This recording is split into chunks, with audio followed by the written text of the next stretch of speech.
Hello students, welcome to my another video. तो आज की वीडियो में हम लोग अपनी पुरानी सीरीज़ को कंटिन्यू करते हुए कैरेक्टरिस्टिक ऑफ केमिकल रिएक्शंस पढ़ेंगे।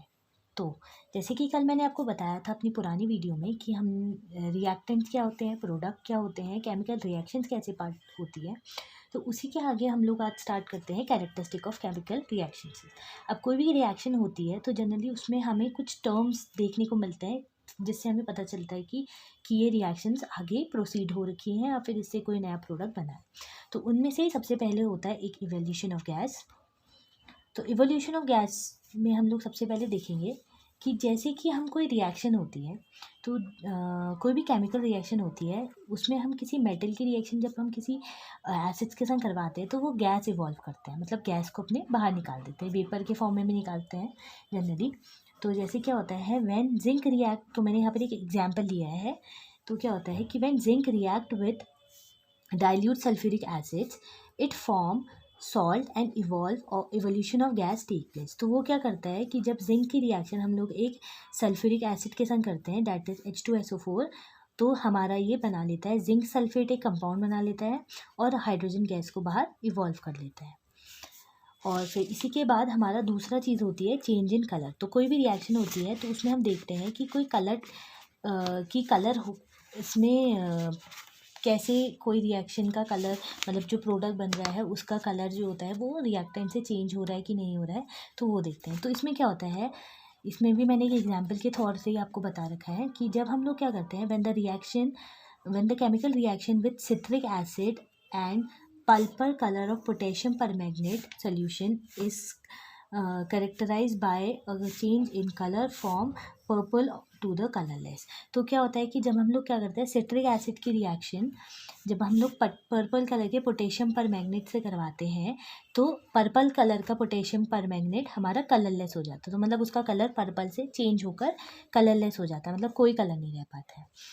और इसी के बाद हमारा तीसरा टॉपिक आता है हमारा change in state of substance. अब सब्सटेंस की स्टेट चेंज होती है, लाइक सॉलिड स्टेट में कोई सब्सटेंस होगा तो वो सॉलिड से लिक्विड में कन्वर्ट हो जाएगा, लिक्विड वाला जो होगा वो लिक्विड से गैस स्टेट में कन्वर्ट हो जाएगा।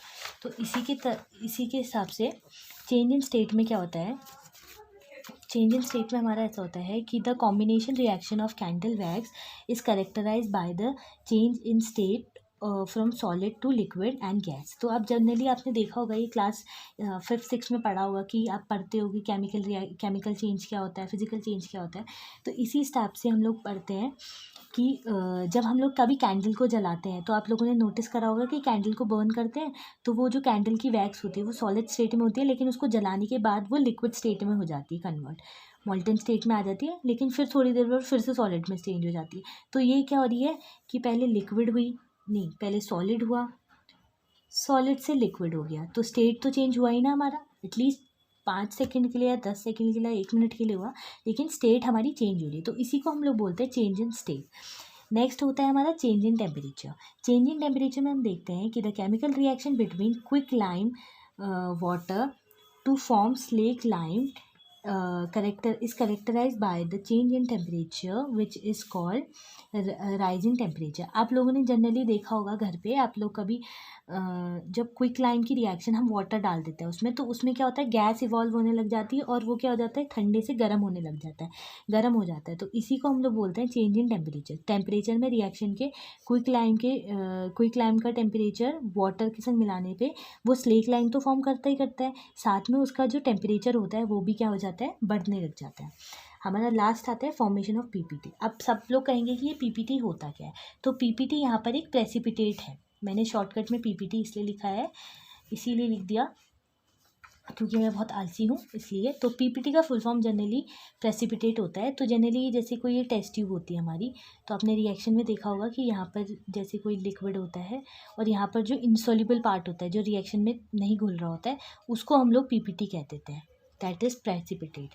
तो the chemical reaction between sulfuric acid and barium chloride solution is characterized by the formation of PPT of a barium sulphate. तो यहाँ पर पीपीटी जो होता है वो हमारा इनसॉल्युबल पार्ट होता है, ये याद रखिएगा आप।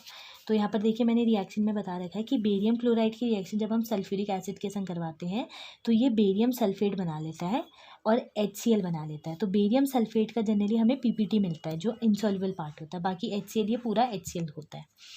Okay, thank you guys for watching my video. I hope you guys like this. अब इसके आगे की रिएक्शंस की सीरीज़ को हम आगे कंटिन्यू करेंगे नेक्स्ट वीडियोज़ में अपनी। Thank you.